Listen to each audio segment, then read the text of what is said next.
Well, hello, everybody. Hope you're doing great tonight. I'm thrilled to see some folks log in and ready to talk about poetry. Let's see who's on tonight. As you probably are aware, my name is Joel English, and I am just thrilled to death to spend some time with you all talking about poetry and hopefully doing some writing of our own. We have some new faces tonight and some no old faces tonight, that's for sure. But we do have some new to us and some concurrence. So, if you don't mind, I know that people will probably be logging on here for the next just a few seconds here. But let's get to know folks. I see Lisa Renee. How's it going, Lisa Renee? Pretty good, thank you. Lisa was a star pupil from the first session, and glad to see her. And looks like James is part of us. How's it going, James? Got you on mute there, yep. Thanks. Yeah, sorry about that. It's good to be back. I really enjoyed last week, and my fellow students were the highlight. It was really great to be with some other folks learning this. Glad to be back. You bet. Looks like Mike's with us. Hey, Mike, how are you, sir? I'm well, thanks. Yeah. Well, glad you're joining us. So I wonder, Mike, what brought you here? How'd you hear about the class? I heard through Jeanette at the senior center in Norfolk there. Awesome. I've taught courses on memoir and things like that, but and have written some poetry, but always interested in learning some more. Wonderful. Well, I'm so thrilled you're here. And Rashida, I got to say, if anyone got an A last week, it's Rashida. How's it going, ma'am? Oh, got you on mute there. I think I learned by now, but hi. Hi, Rashida. Hi. I'm hoping that I can stay on camera without my internet acting up. Awesome, wonderful. Hey, Rashida, this is not an art class, but the art behind you, I'm so very interested in. So who knows? We may get to that. Oh. Awesome. Well, my daughter does that. Oh, that's nice. Haley and Caroline, how's it going? Hi, good. Glad you are with us. And Jenna, how's it going? Fine, good to be here. Well, I got to tell you, what we have here? We have the making of an awesome poetry class. So great. Well, listen, thanks for deciding to spend some time tonight. Thank you to the City of Norfolk for the continuing education program they've put together. And I got to tell you, there are a lot of different offerings that the city has put together, but this one, just phenomenal. So what I'd like to do, here's my plan for the evening. And if anybody has a different agenda to recommend or suggest, we'll absolutely be open to taking somebody else's agenda. But what I was thinking we would do is really quickly review last week, the kind of things we talked about. We're going to jump into tonight's poem. And the great thing about this class is, just one poem a night. And in fact, you can either read the poem or you can lie about it and say you read the poem. And you never really know the difference. It goes like this. Lisa Renee, did you read the poem for tonight? Yeah, I definitely read it. I read it as soon as we got off last week. Yeah, absolutely. And reread it 3 or 4 times. And none of us have any idea whether she's lying or not. So either way is fine. And we will indeed enjoy it together.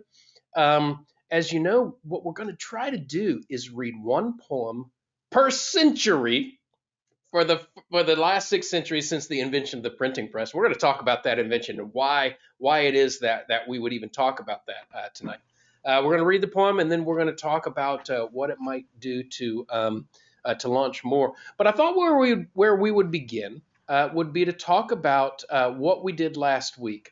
So in session 1, for those of you who were here, we basically defined a poem. We said, all right, for the purposes of our class, this is what we're going to call poetry. Here are the things that a poem tries to accomplish. 1, we said, it helps us visualize the subject through the concrete. And that's something we're going to keep coming back to tonight. In my opinion, well, in our opinion, with our class definition, we said poetry likes to get to the concrete, refers to something specific. And this really, the second one is kind of follows through with that. Poems engage the reader's senses. You should be able to see, hear, smell, touch, taste, and feel in sort of an inner feeling, the emotion from a poem. And really that concrete is what we engage. So when we talk about tonight's poem, we're really going to look for the concrete and how Christopher Marlowe, in this case, engages our senses. Poems mean something, and I think that's important. The poem addresses its meaning uncommonly economically, right? Poems are usually, they tend to be shorter than prose.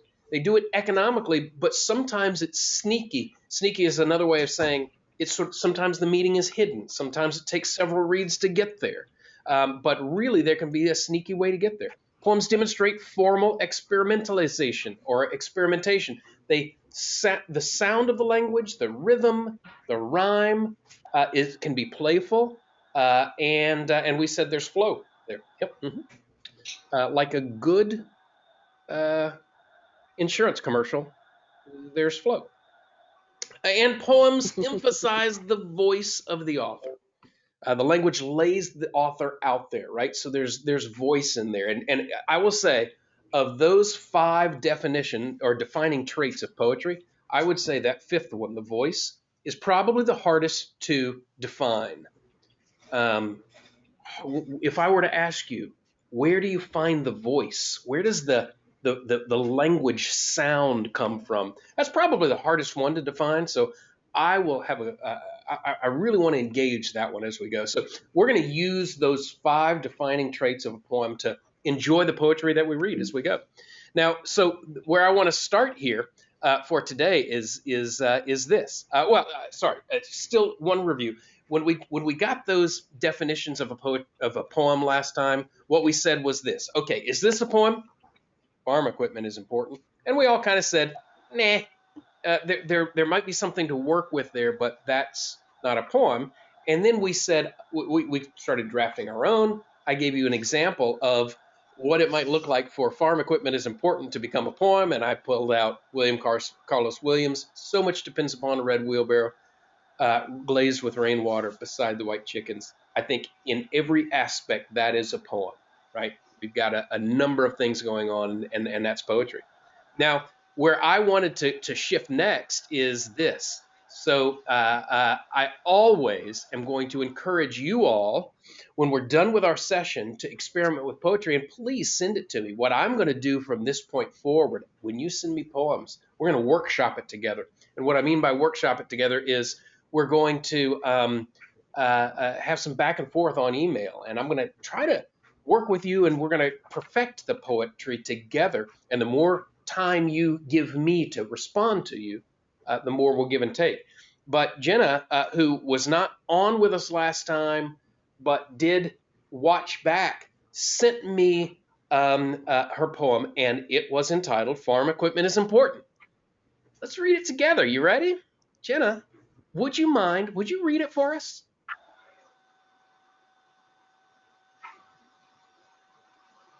Can you hear me okay? We got you loud and clear.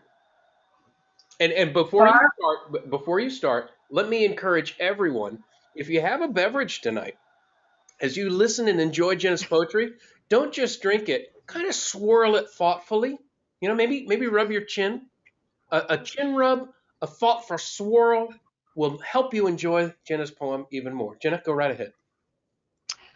I forgot my beverage. Oh no! Okay, well, you can only enjoy it so much, Rashida. The rest of us will be enjoying it to its fullest.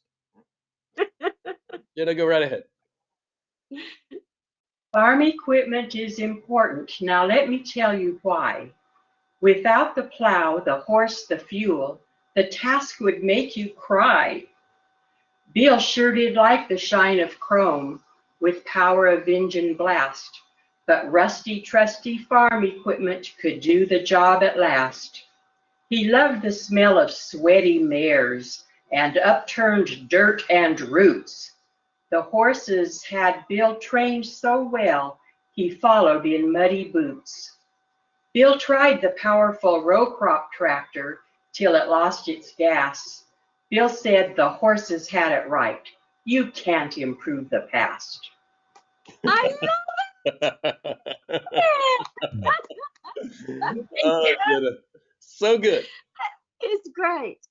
All right, so here's what we're going to do, folks. We are going to analyze this poem. We're going to hold our 5-point microscope up to this poem and ask, is this a poem? First thing I want to ask about is concrete visualization. Who sees something? Just if you don't mind, point out something concrete you see in Jenna's poem here.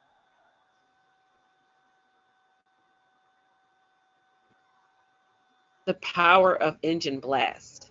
I love the power of the engine blast. My favorite. Trusty. Yeah, love it. My favorite line is probably the first line of the third stanza. He loved the smell of sweaty mares. That engaged me. That sounds nice. You know? Yeah, that was my favorite too. I also loved the horses had it right. You can't improve on the past. It's somebody that loves how it was done, and he doesn't want to do it a different way. He likes how it was done. Yeah, Lisa Renee, I think if I had to point to the meaning, that's where I think the meaning has. That last stanza really pulls it home, right? That Bill said, the horses had it right. You can't improve the past. That's where it seems like, if there's a thesis statement here, it seems like that's where the meaning. Poetry class. You know, Joel, if I can say it, I like the same line you did, but a couple lines down, there's a little bit of playfulness that I also liked, where the horses had Bill trained. Yeah. The horses. And to me, that speaks a little bit toward the voice of the author. Yes. Let's get right there. Formal experimentation. Okay. Caroline and Haley, I'm calling on you. What would you say about formalism in this poem? I suppose, and correct me if I'm wrong, because it's been a while since I've studied any poetry. Yep. But the sentence structure of the 4 lines in each stanza, and I was first drawn to the pattern of that, and how there's also 4 stanzas in the entire poem. It's very uniform. Mm-hmm. Which kind of, like, to me, like the uniform structure kind of reflects on, like, also the meaning of the poem. Writing the poem in a way that's also kind of a classic structure. Okay. All right, Caroline, you win. Okay. Let me tell you what Caroline English just did. Caroline just did this. She said, okay, if the meaning of this poem is that you can't improve upon the past, that something traditional hits home, then the form of this poem, which is a strict formal 4 stanzas with end rhyme, 2 makes that point, right? As in, you can't improve upon what's traditional. So cool. Jenna, I have to ask you a question. Did you wrote this and you submitted it to me? Had you read Christopher Marlowe's poem for tonight recently, or before you wrote this poem, or did you write this before you read tonight's poem?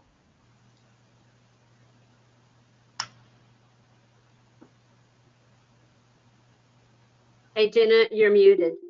Yes, you're muted, Jenna, if you're trying to speak. Okay, she may have stepped away. The reason, of course, I asked that question is probably obvious, that when we get to Christopher Marlowe's piece, it too is 4 stanzas, and it has a lot of that rhythmic and rhyme. This actually has a rhythm to it that we'll break down with Christopher Marlowe's piece. But I thought it was really neat how similar in some ways it was to this piece written in 1599, right? So really cool. Caroline and Haley, great comments. And the last one was voice. James, if you don't mind, and only because PowerPoint, I should have put it there, but you said something about voice. Tell me about the voice of this thing. Well, it works exactly with the formality that you're talking about. Yeah. In that there's 4 lines, there's 4 verses, there's end rhymes, there's a very strictly adhered cadence or pattern to the stress non-stress syllables. Yep. And that works really well with the theme of the past is something we should hang on to, because it's both the language, the ideas, and what the author was doing with the formality. Yeah. They were all in sync. Yep. And to me, that, along with the images of yesteryear, it worked really well together. And so for me, the voice has to do with all of those things working together, really in sync. And so if she had this same rhyme pattern and the same writing instruction, but she was talking about the internet, or or something really even much more modern than that, it would be a weird juxtaposition. And so the fact that it was all in agreement, to me, had a consistent voice. Yeah, awesome. Just so astute. There is a writing philosopher named Peter Elbow. Peter Elbow wrote a lot about the written voice, and he said this: I can't exactly tell you what voice is, but whatever it is the full power of a piece of writing. As in, wherever the power is, it comes from using words to make you feel like you're being spoken to by a real person. And Jenny, you did a great job with that. If I may, to Jenna, our first student author, nicely done. Yeah. Some of that can be done with word choice that would give you almost a visual of what this writer might look like, or how old he or she might be. Yeah. And so word choice, if you use what you might think of as incorrect grammar or overly formal grammar, word choice has as much to do as the other things. And so it's just kind of, to me, it's a syncing of all of those. Nicely said. Well put. Excellent. Jenna, I feel like I know him. So that to me gives that kind of, that solidifies voice, because I feel like I could meet this person, and that if I had this description and this person was in a room, that I could pick he or she out of everyone based on this really clear voice of who he might be and how he might be. Yeah. I mean, I could probably smell him, hear him, and tell and follow the dirt trail. I mean, it's just all there. Nice. Excellent. What fun. Great stuff. Well, guys, I'll tell you what. Let's move on to tonight. Now, the way we ended our session last time was I gave you an assignment. And like most things in this class, doing the assignment is optional. Okay, so it was an option. Some of you took that option. In fact, what I've said was attendance is encouraged. Doing the assignments and reading the poem is optional. Glass of wine or some such beverage is required. But when you go out and you do what Jenna did and say, okay, here's what I want to workshop this together, great things happen. So what I asked you, we wanted to focus on meaning for this first assignment. I said, given what we've said about poetry, turn your belief. We shared some beliefs into a poem over the next few days. And a couple of you did that. I want to thank you for that. Rashida, I really appreciated what you did. I was really blown away. And I would ask, would you mind reading your piece to us?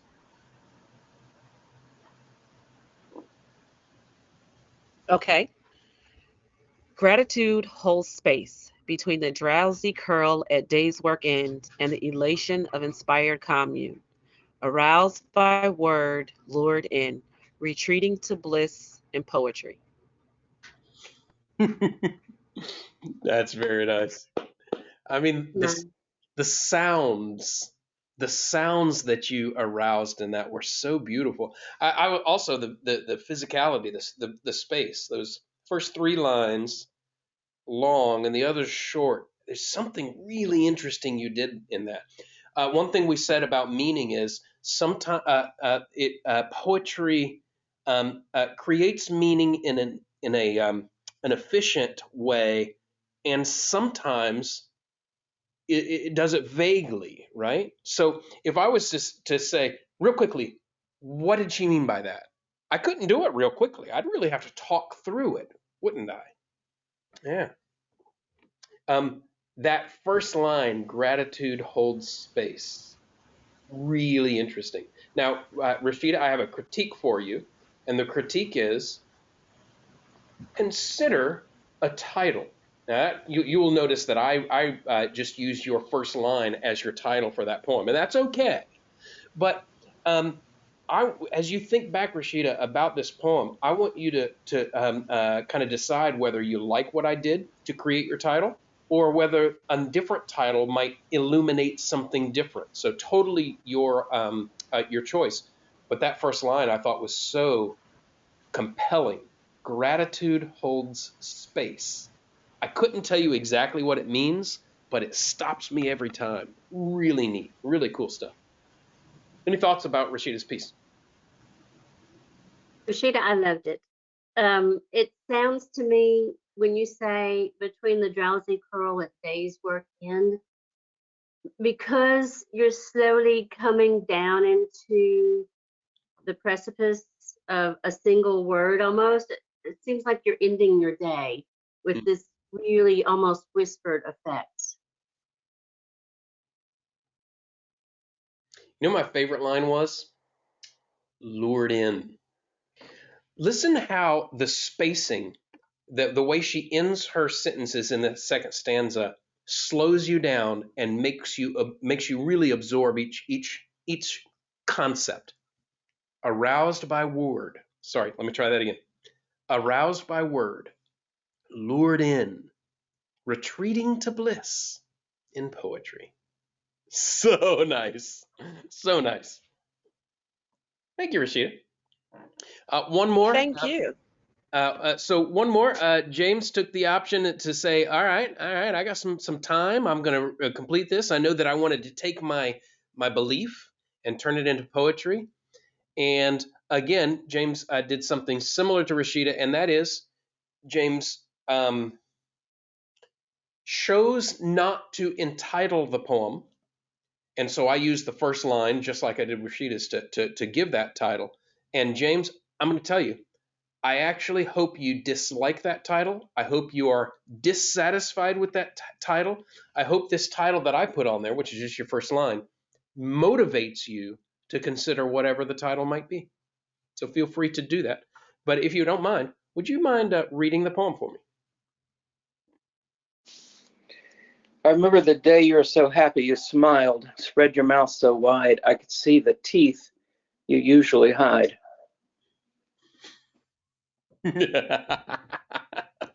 Yes.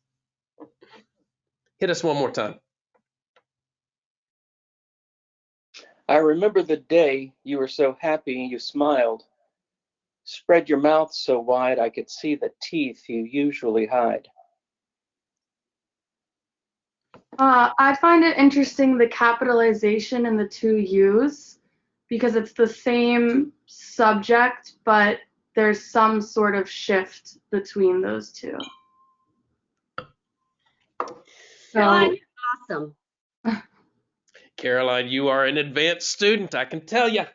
Let's concentrate. And I don't know if that's the shift in mood or the shift in the narrator's perspective. I guess it could be either. Yeah. Now, Carolina, this is so interesting because what you noticed is looking at the beginning of each line. There's only one beginning of the line that does not have a capital, and that's that first U. And then, as you said, something transitions to the second. Now, in James's mind right now, the author, he is thinking, Oh, I forgot to capitalize that last one. Possibly. It possibly could have been a beautiful mistake. I don't know. But I agree. I'm going to read it, and everyone concentrate before we ask James his intent there. And by the way, also I pasted it onto this thing, and I could have messed it up, but I don't think so. Before we ask James his intent with the lowercase y, and I want to read it again, and I want you to concentrate on the capitalization of the y in the two U's in line 2 and 5. I remember the day you were so happy you smiled. Spread your mouth so wide I could see the teeth you usually hide. Now, I did my phrasing exactly like James did. I remember the day you were so happy you smiled. Spread your mouth so wide I could see the teeth you usually hide. When James read it both times, he had a pause at the end with that capital, but not on the second line. And I read it the same way. That capitalization signals that. Author, what do you say about this capitalization thing? Yeah, I think you're all over it, Caroline. That was really insightful. The deal is, I was texting it to myself, and Yeah.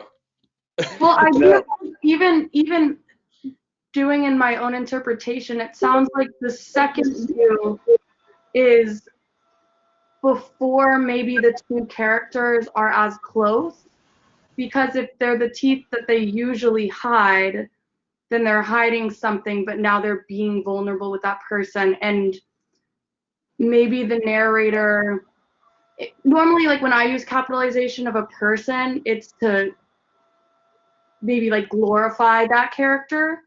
So maybe when they first met, the you was like a glorified, like godlike character, or had like a godly element, and now they've been kind of like humanized.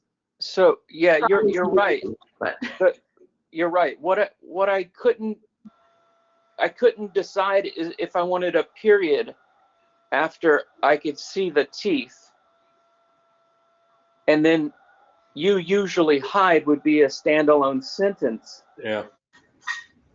Because it has a little bit deeper meaning if there was a period there, and that's a new sentence. If you don't mind, let me read it the way you're saying. Listen very carefully, because it's a totally different meaning when it's read this way. I'm going to just read the last 3 lines. Listen carefully. Spread your mouth so wide I could see the teeth. You usually hide. Exactly. And I originally had a couple. I originally had a couple of more, a pair of lines extra that talked about me changing because of that. Because you took that risk and showed your teeth, and in my head there was something that you're trying to hide about your teeth. Yeah. And you went ahead and laughed so loud that you showed it, and it was a beautiful thing. And so I said in the next 2 lines that I took the next risk, and I decided it didn't need that, so I took them out. But I still liked teasing that last line by capitalizing the Y and not putting a period, so that you could do that if you wanted to. I mean, it's really, really rough and unfinished. It's really just a thought. It's just a germ of an idea. That's right. It's also a belief, but it's a belief thought turned into something. All right, I've got 2 questions before we leave this poem. The first is a yes or no question, and I want everybody to answer with a thumbs up if the answer is yes, a thumbs down if the answer is no. And here's the question. Is this a love poem?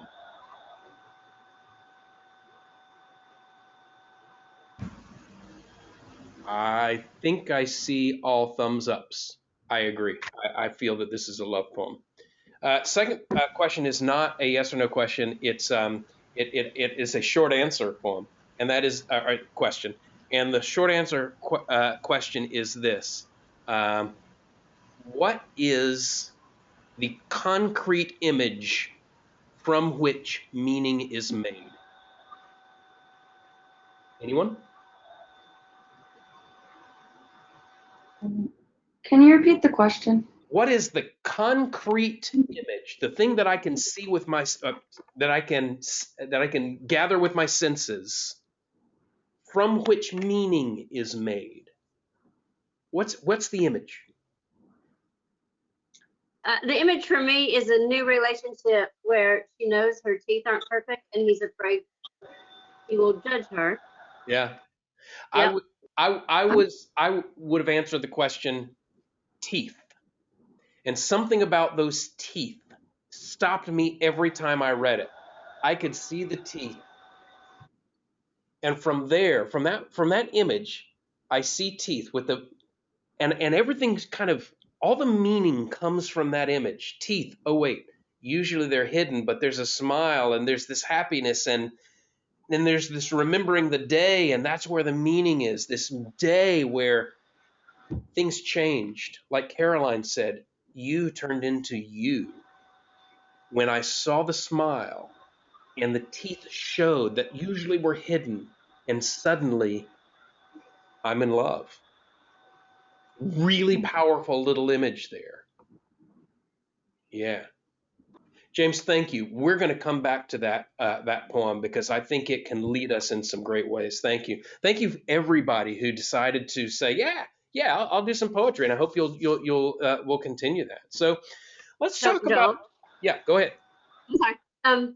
You said that we didn't have to have one of our own, but Yep. so I'm kind of this is weird about me. Nobody will believe this knows me, but I'm kind of a rule follower. Oh, And you said oh no. you said we were going to write a poem based on our what I believe statement. Yeah. Okay. So the fact that I could not write a poem based on that because I have one in my head that's been there for 20 years or more. Mm, That's mm. the epitome of my I believe statement, and that is I believe in civil disobedience. Ooh. Can I share with you that one? Please go right ahead. So it's another 4-line type poem. What? Can you repeat your I believe statement? Sorry, we couldn't hear you. Yes, I believe in civil disobedience. I believe, yeah, that it works when society is civil. So it is by Percy Shelley, written back in early 1800s. And it would be after a riot in London. Had to deal with civil disobedience. It's a long poem, but it's the very last stanza that I love. And it is, rise like lions after slumber, in unvanquishable number. Shake your chains to earth like dew, which in sleep had fallen on you. Ye are many, and they are few. Nice. Oh, that's beautiful, Lisa Renee. Thank you so much for sharing. That's great. Awesome. Well, we're going to continue forward. Now, listen, technologically, there's something that some people have been doing, and that is putting themselves on mute when they're not speaking. That's a great idea because I am getting a little background noise. So when you're not speaking, feel free to click your mute. But there's only one but to that, and the but is, but yeah, definitely jump in and talk when you're not. So please do unmute yourself anytime you want to talk and that. So Jenna and Mike and why don't you go ahead and mute yourself as we go in, but please unmute yourself as we begin to talk. Okay. How do I mute myself? So there should be a little green button that says mic. Do you see that? Yeah. Click on that. And when you click, yep, there you go. So now you're muted. Exactly. And but then importantly, when you want to speak, just unmute yourself and speak up. The open forum, it just reduces any kind of background noise if you're not speaking. Great. Yes. Go ahead, unmute yourself, Jenna, and go right ahead. I had lost my internet Oh, when I couldn't, when I didn't answer your questions. So I had to get out and come back in. no So problem. that's No problem. Thanks for letting me know. That's perfect. And if anybody ever loses their internet, feel free to jump back in, and we'll still be here, unless it's 8 o'clock. We'll be done. Okay. So go ahead and mute yourself again, Jenna. We're definitely getting some kind of screechy sound there, but there we are. Okay, cool. All right. So, friends, let's engage tonight's poem. And before we do, what I do plan to do is do a little bit of a setup for each poem. We're only doing one poem, so we have a little time for setting it up each night. And what I want, this is a strange place to go because we're going to talk about this poem written in 1599, and here I am talking about a thing called technology. That doesn't seem to fit, I know. But I'm going to ask you about technology and why might technologies matter to poetry and language and the way language appears in our world. So let me do that. The first question I have is this. So the first printing press was built by a dude named Johann Gutenberg in Germany, 1440. And my question to you would be, why might that be important to poetry? I wasn't trying to. Accessibility, perhaps. It would allow a greater amount of people who couldn't pay for the labor of getting a really fancy handwritten piece of literature, which takes much more time. So like now, like newspapers and stuff can have more poets get their work out, but also a greater population get to take in the poetry. Right on, right on. Yeah, I mean, exactly right. So if there's technology that can mass produce the written word, then suddenly the written word can get to more people, and there's not an affordability issue, right? So before 1440, if there was a written word, it was really done by hand. There was no way to mass produce texts, and so most people can remember back when they were writing or in literature, studying literature, and come up with a poem from the 1500s or 1600s or even 1700s. But coming up with something earlier than that, there are only a few examples that we think about. Now we think about the 1200s and the Chaucer's Canterbury Tales, right, which are generally rhyming things. But those were canonized in a way, or the Epic of Gilgamesh, or some of these really early texts. But there aren't many, and that's because they weren't able to be produced in any other way than a spoken form, right? That was the only way, and you could make money by traveling around by speaking poetry because there was no written form. But once it could be mass produced, well, then we didn't have to walk around and tell poems to each other. We could simply get them in writing. So that's a big difference. And then probably the biggest step forward was about 12 years later, after the printing press was done, and Gutenberg created the King James Bible. Now, is that important? Why would the creation of the King James Bible be important to poetry?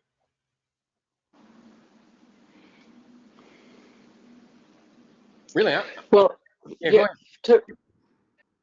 I would say that putting a printing press lets everybody read the same thing, versus you can reprint, you can write something by hand and make 100 copies of it, but everybody's going to have a slightly different version because it's hand script rather than a uniformed, text font size, text selection, space selection, in where you hit return, how big your lines are, how many letters.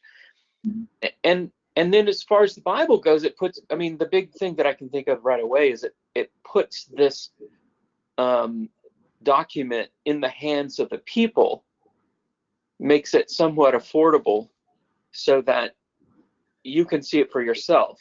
and spend time with it and dwell on it. Yeah. And that certainly would be true with the Bible, but also with a poem. Sure. Right. Yeah. So Going off of the standardization that you brought up, James, I think a lot of people started, like, once again, it became accessible, but everyone having a text in their home really encouraged literacy just throughout. Yeah. And people began reading more, and not only people who were educated and could afford a teacher to teach them to read, but people were able to, like, parents were able to use that text to teach their kids and so on and so forth. So it became, like, just education in general became more widespread. So right on. In 1440, when a printing press mass-produced text, text poetry became a thing you could read. But in 1452, when a Bible was mass-produced, text became a thing you should read. Right? It shifted it from, oh, I could if I needed to because you can make lots of them, to, oh, wait, every home needs one of these because it's the foundation of our Protestant beliefs. And I'm thinking mostly Europe and England. And so that question, why would technology matter to the study of literature, really is that question of how is the availability of literature, how does it impact what happens within it? I think in 2000, well, let's say 1992, when the internet became a widespread phenomenon, and through the 1990s up to 2002, when the internet really put text up, it was a rebirth of the printing press in a way. Text changed from in the 1400s, changed from only royalty could afford it to everyone has got to have it. And that's important as we look at what happens. I say, why do poems have rhythm and meter? I'm just going to do this real quickly. Generally speaking, rhythm and meter was a function to support memory. I mean, that's why most poetry had it, because you can. Do you remember any lyrics to songs? I bet the answer is yes to every one of us. And part of that is the rhythm, and part of that is the rhyme. And when you put rhythm and rhyme to text, you can remember it more because you know where it stops and where it ends.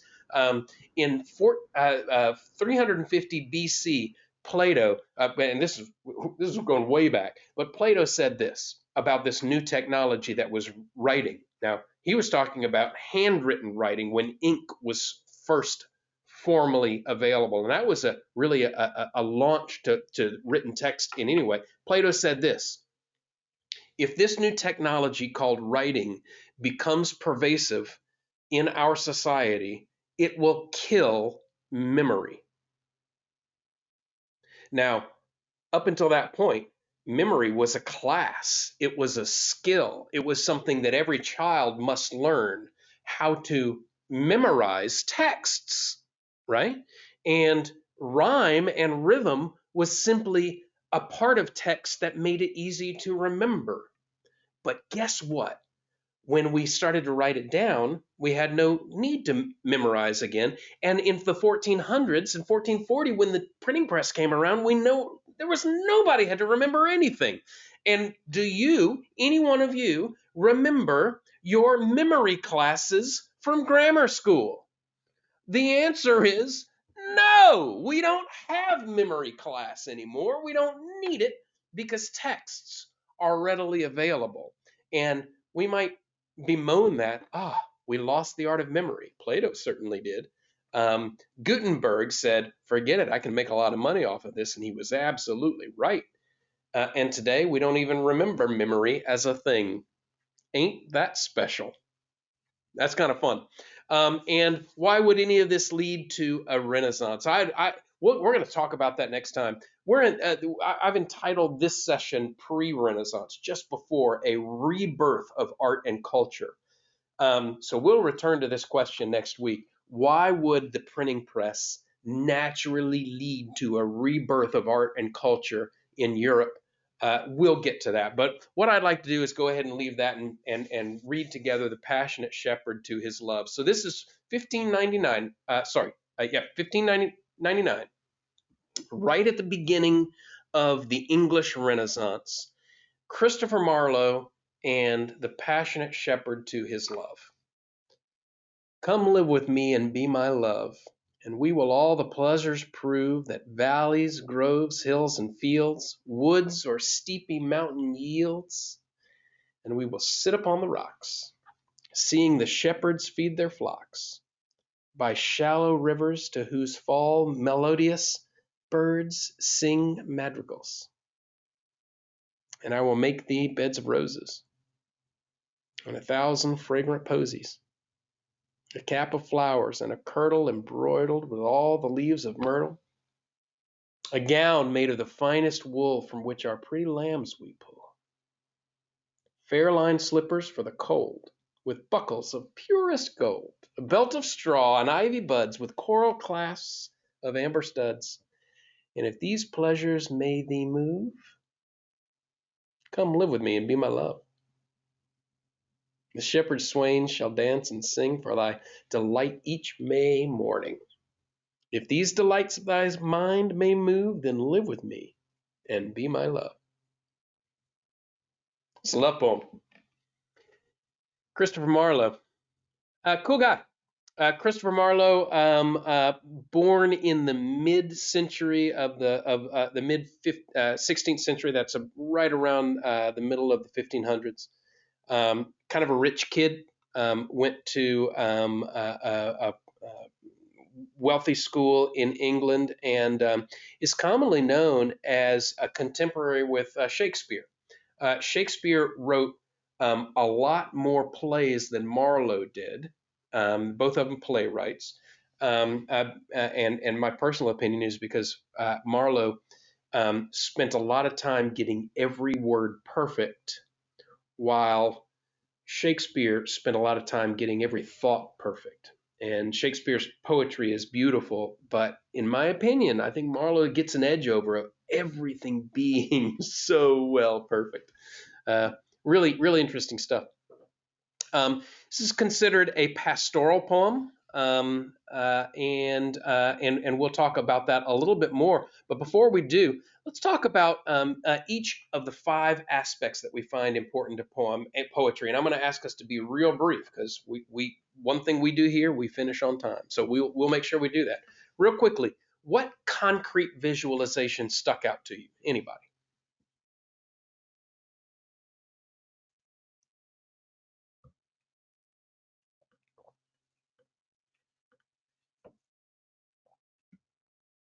Lisa, you were on mute. I saw you talking.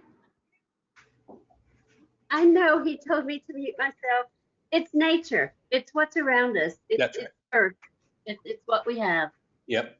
I love it. And actually kind of a combination of nature and man-made, right? The first 3 stanzas are really looking at the outside, the groves, the hills, the fields, the woods, the steepy mountains, all these, the flowers, the myrtles, the madrigals, where's the other flower in there somewhere?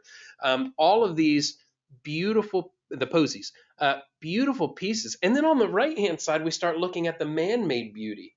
We pull the wool out of the sheep, the buckles, the gold buckles, the belts and straw, the ivy buds, all these things that really kind of shimmer, and a really powerful concrete visualization. I think he engages the senses through this by making us see and smell, taste the things. Tell me this. And I'm going to call on somebody, and I think I'm going to ask Mike. Hey, Mike, if we were looking for meaning in this Christopher Marlowe poem, what would you think the meaning is, or the theme, or the thesis? What is he trying to do here? He's trying to get this beautiful woman to come and be his bride, or to be his mistress, or whatever. You know, and Mike, the reason I called on you is I can tell you're a lover, right? And you got that straight away. Yeah, it's a wooing poem, as we would have said in the Renaissance. It is come be with me and be my live with me and be my love. Live with me and be my love. It's trying to woo his love. Yeah. Mm-hmm. I felt like it was a little bit of a contract or an advertisement. Here's what I've got, both in place. Here's what I'm going to do. I'm going to provide you these things, and this is what I want you to do for me. I want you to come here and be my love. I mean, it's basically a sales pitch. Yeah, it really is. It really is. Anybody out there ever written a love poem?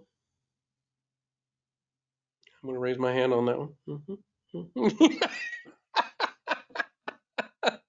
Yep, awesome. Um, any gents out there ever use poetry to woo a potential lover? Mm-hmm. Yeah, and that's. I got to tell you, Christopher Marlowe certainly did. Formal experimentation. Obviously, there's lots of formal. I'm gonna give you a quick lesson on form and formalness here in just a minute. In fact, we'll get right back to that. And voice. Voice is the question.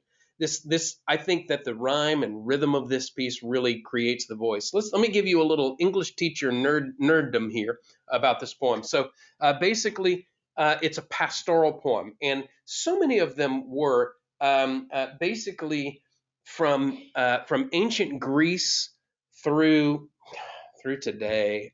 Nature, when you get out to nature, you're doing something with the birds and the bees, right? You're doing something about sexualization or at least romance. And so pastorals, anytime you hear a poet start in the woods or start on a mountainside or start in the grass, there's probably something sort of wooing going on. The rhyme is there for a reason.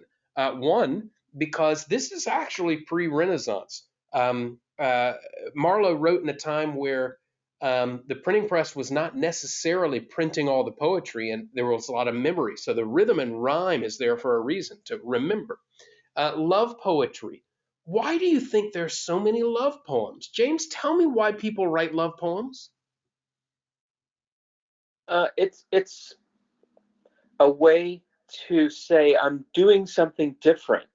I'm not just telling you. I have what's inside of me has to escape, and it has to do so in an uncommon way. Yeah. Because nobody's ever felt like me, like the way I feel for you. I have to find a new way to say it. Let me ask you something, James. Last time you introduced yourself as a scientist, so give me a quick answer. Why does a male peacock have colorful feathers? Yeah, to attract females, of course. It's a very, very expensive thing to do because it attracts predators. It costs a lot of calories, and there has to be a payoff. And the payoff is, if I'm going to put all this energy into looking this good, there better be a payoff in having a lot of kids.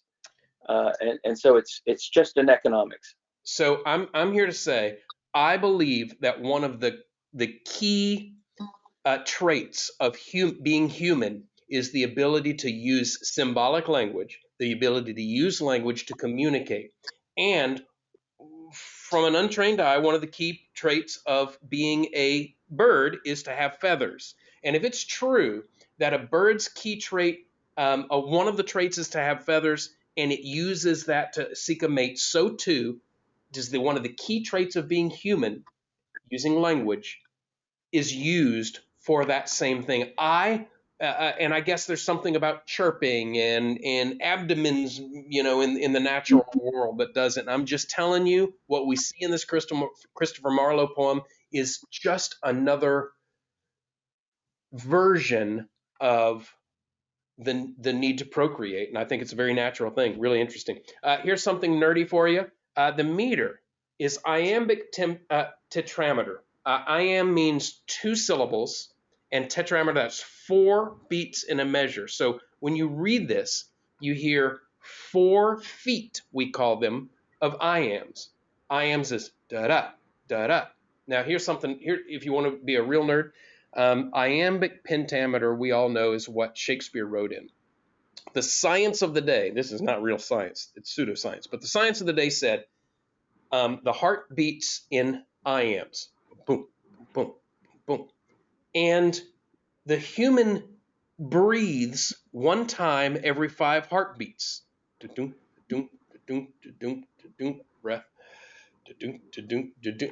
It's complete baloney. It's not real science, but that's why Shakespeare wrote in iambic pentameter, because it was called the language of the soul, right? The language of the soul was your heart beats, and every 5 beats you need a breath, so we're going to put one line being 5 heartbeats and a breath.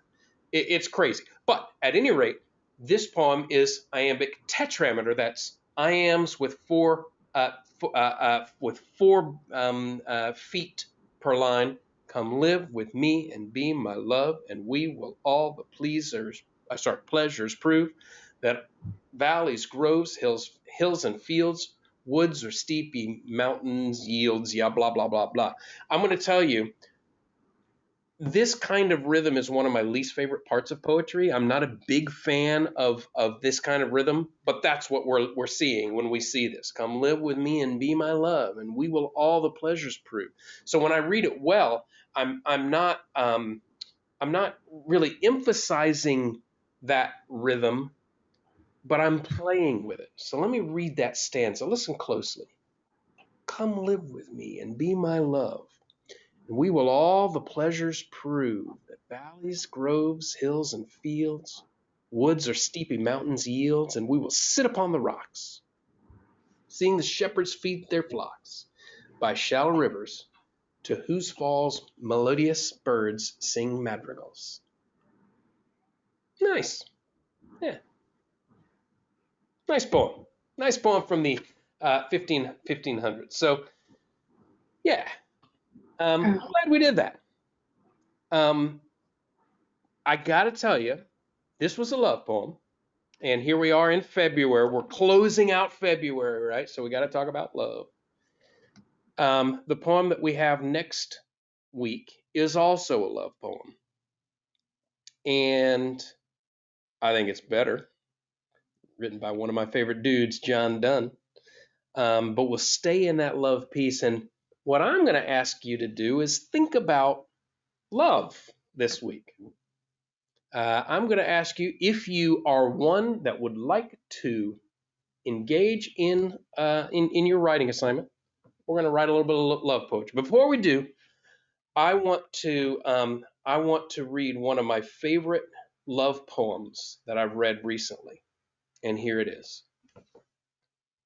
I remember the day you were so happy you smiled. Spread your mouth so wide I could see the teeth you usually hide. Now, I think that's an awesome love poem. It's short, it's sweet. It makes me read it again. It makes me look. It makes me wonder, like Caroline said, what's with the capitalization? I'm seeing something there. Maybe more importantly, that teeth thing. I'm looking into those teeth and I'm trying to find meaning through the concrete. And I would love for you to write a love poem this week. If you write it and draft it early, then you'll give me a chance to kind of feed back to you, and maybe I'll work with you a little bit and we'll try to perfect it together. Maybe you'll hate what I do to it, in which case you'll reject my edits and you'll say, no, it goes like this and that kind of thing. But I'd love for you to do that, and we'll get to read your poems a little bit. So here's the assignment. Write a love poem. Focus on one concrete image, just like James does here. This teeth thing really gets me. I see them, and all the meaning seems to draw from that image. Focus on one concrete image to make meaning, and email it to me. If you do email it to me, then we'll probably talk about it, and I'm likely to bring it up and we read it together next week. If you don't email it to me, that's okay too. You don't have to. And then The Flea by John Donne. That's another love poem that we'll read. One of my favorites. From the early 1500s, right in the heart of the English Renaissance, and we'll read The Flea. So there's our poetry class for the night. Comments, questions? Yeah, I really liked you bringing up peacock right at the same time you asked me why we write poems, because birds have to have feathers and we have to communicate. But the peacock goes out of his way, and I think poetry does the same thing. So as the peacock is to feathers, poetry is to communication. I love it. You're absolutely right. You're absolutely right. I love it. Any other thoughts, comments, observations, or questions? I have a thought. Yes, ma'am. As I was looking through the syllabus and looking through the content that you're focusing on, it looks like it's very much from the masculine perspective, and I was wondering if you were interested in maybe having some sort of contrast in there so that you show both perspectives. I cannot thank you Or enough. from just a more diverse audience. Yeah. Or diverse authors. I don't know. You're right. Let me say it a little more abruptly. I've asked you to read 6 poems, 5 of the, and including the one that we brought in, William Carlos Williams, on the first night, 7 poems. 7 poems, 6 of them written by white guys, and only the last one, written by a female and an African American female. Caroline and everyone, we should rebel against the canon, that is the known body of literature, and not accept that the white male voice has been the predominant voice in literature for centuries. We should reject it. So, so I actually thought it would take like 6 weeks to get there. And Caroline, in your first class, you brought it up, and that's not surprising. That's good. We should all reject that almost such the majority of literature that we're asked to read in coursework and that we consider is written by white men. I wish we could turn back time and bring more female voices in, more voices of color into literature, and sometimes we do. But Caroline, if you don't mind, I want to welcome you and anyone to bring alternate voices in. I've selected from the canon of literature in this course, and if you'll accept the challenge, I will accept it too, to bring more voices, and we not wait till the last class to get to that finally get to a woman, finally get to a person of color, and so let's contrast that as we go. Brilliant thought. Thank you very much for that. Any other parting thoughts? Friends, let me tell you something. I like my job. I love my family. I love what I'm given, but I have started to look forward to Tuesday nights like nobody's business. So I can't wait to see you next week, and hope you have a great week. And hopefully we'll be able to share some poetry together online. You see my email there, jenglish@centura.edu. Feel free to email me anything, and we can converse. And I look forward to seeing you next Tuesday. Thank you, Mr. English. Thank you, everybody. Mr. English. Hey, thanks for making this for us, for extending the invitation. You bet. Thank you.